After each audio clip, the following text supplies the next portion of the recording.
When you do research, you have a chance to dig deep into a topic that you can never go through in a classroom. And my love for research has grown 2 years ago when I started working as a research assistant. Over that process, that gave me the joy of feeling that I am solving one of the environmental issues that bring the wealth being to many others. And that's also like my career goal right now. I'm looking into going for grad school after undergrad because of my love for research.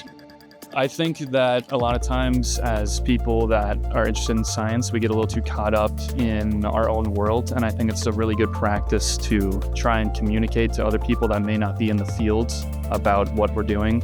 My focus in the MFA in Design program has been on graphic nonfiction, comics, graphic novels. It's such a wonderful opportunity to be part of this and to just get your information out there.